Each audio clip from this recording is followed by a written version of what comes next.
എന്റെ പുതിയ കഥ. കാടിന്റെ അമ്മ. ഓർമ്മകൾ ഒരു നേർത്ത നൂൽ പോലെയാണ്. ചിലപ്പോൾ ആ നൂൽ പതുക്കെ പതുക്കെ ദ്രവിച്ചു തുടങ്ങും. അത്തരമൊരു അവസ്ഥയിൽ ഓർമ്മകൾ മാഞ്ഞുപോയ ഒരമ്മയും അവരുടെ മകനും ഒരു കാടിനോട് ചേർന്ന് താമസിക്കുന്നു. ഈ കഥ തുടങ്ങുന്നത് അവിടെ നിന്നാണ്. ഓർമ്മകൾ നഷ്ടപ്പെട്ട അമ്മയുടെ ലോകം മകനെ ചുറ്റിപ്പറ്റിയാണ് കറങ്ങുന്നത്. അവന്റെ സ്നേഹവും പരിചരണവുമാണ് ആ അമ്മയുടെ ദിനരാത്രങ്ങൾക്ക് വെളിച്ചം പകരുന്നത്. കാടിനോട് ചേർന്നുള്ള അവരുടെ കുടിലിൽ ആ അമ്മയും ഏക മകനായ കൃഷ്ണനും മാത്രമായിരുന്നു ഉണ്ടായിരുന്നത്. കൃഷ്ണന് ഏകദേശം 40 വയസ്സുണ്ടായിരുന്നു. വിവാഹിതനായിരുന്നെങ്കിലും കുട്ടികൾ ഉണ്ടായിരുന്നില്ല. അമ്മയുടെ ഓർമ്മക്കുറവ് അനുദിനം കൂടിവരുന്നും ഉണ്ടായിരുന്നു.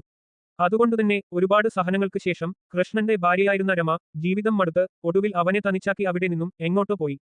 പിന്നീട് കൃഷ്ണന്റെ ലോകം അമ്മയായിരുന്നു. അവരെ നോക്കുകയായിരുന്നു അവന്റെ ഏറ്റവും വലിയ ദൗത്യം. നല്ലവരായ നാട്ടുകാർ അവർക്ക് താങ്ങും തണലുമായും എപ്പോഴുമുണ്ടായിരുന്നു.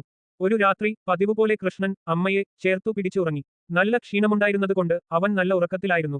നേരം പുലർന്നു തുടങ്ങിയപ്പോൾ മുറിയിൽ അമ്മയെ കാണാതെ അവൻ ഞെട്ടിയെഴുന്നേറ്റു. അവൻ വീടിന്റെ ഓരോ മൂലയിലും തിരഞ്ഞു. പക്ഷേ അമ്മ എവിടെയുമുണ്ടായിരുന്നില്ല. സാധാരണ പോകുന്നിടത്തെല്ലാം തിരഞ്ഞു. അമ്മ കാട്ടിലേക്ക് പോയിരിക്കുമോ? എന്തെങ്കിലും അപകടം പറ്റിക്കാണുമോ? കൃഷ്ണന്റെ ഉള്ളിൽ ഭയപ്പെടുത്തുന്ന സംശയങ്ങൾ കടന്നുവന്നു. അവന്റെ നെഞ്ചിടിപ്പ് വർദ്ധിച്ചു. കഥയുടെ ബാക്കി ഭാഗത്തിനായി പേജ് ഫോളോ ചെയ്യുക. പുതിയ അപ്ഡേറ്റുകൾക്കായി ദയവായി പേജ് സബ്സ്ക്രൈബ് ചെയ്ത് ബെൽ ബട്ടൺ പ്രസ് ചെയ്യുക. കഥ ഇഷ്ടമായാൽ ലൈക്ക് ചെയ്ത് അഭിപ്രായങ്ങൾ കമന്റ് ചെയ്യുക.